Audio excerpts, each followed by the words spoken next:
আজকে সরকার আমাকে এমনিশন তুলে দিচ্ছে, মানে আমি একজন স্টুডেন্ট হয়ে আর একজন ভাই স্টুডেন্টের বুকে গুলি চালানোর জন্য সরকার আজকে আদেশ দিচ্ছে আমাদের সেনাবাহিনীকে। আমি দেখাতে চাচ্ছি যে এরকম একটা বুলেট কিভাবে পারলো সরকার, যে আমাদের ভাই যারা স্টুডেন্ট তাদের বুকে গুলি করার জন্য। না, খুব খারাপ লাগলো যে যে সেনাবাহিনীদেরকে এত সম্মান করে আজ সেনাবাহিনীকে আজকে গুলি করার জন্য আজকে আদেশ দিছে। 120 রাউন্ড করে দিয়েছে। আমার সত্যি খুব যাওয়ার ইচ্ছা ছিল না, কিন্তু তাও বাধ্য হয়ে আমাকে যেতে হচ্ছে।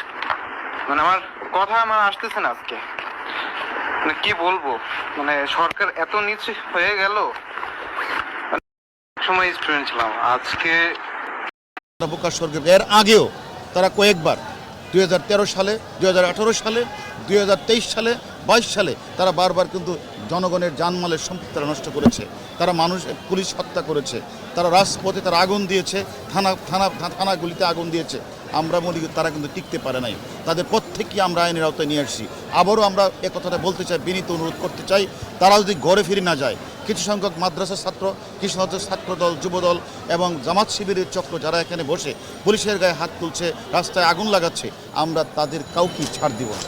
তারা কিন্তু ছাত্র না, তারা কোঠাবিরোধী আন্দোলনের লোক না, তারা হলো জামাত শিবির, বিএনপির ক্যাডার। তারা বাংলাদেশের যে প্রান্তে থাকবে তাদের সকলের বিরুদ্ধে মামলা রুজু হবে এবং তাদেরকে ঘর থেকে আমরা ধরে তুলে নিয়ে আসবো। আমাদের পর্যাপ্ত সংখ্যক আইন শৃঙ্খলা আমাদের আছে। আমরা জাস্ট তাদের বোঝানোর চেষ্টা করছি, ধৈর্যের পরিচয় দিচ্ছি। এটা আমাদের দুর্বলতা না।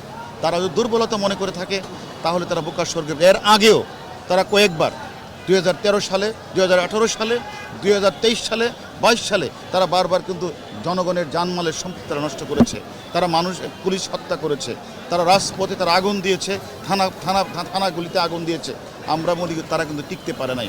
তাদের প্রত্যেককে আমরা আইনের আওতায় নিয়ে আসছি।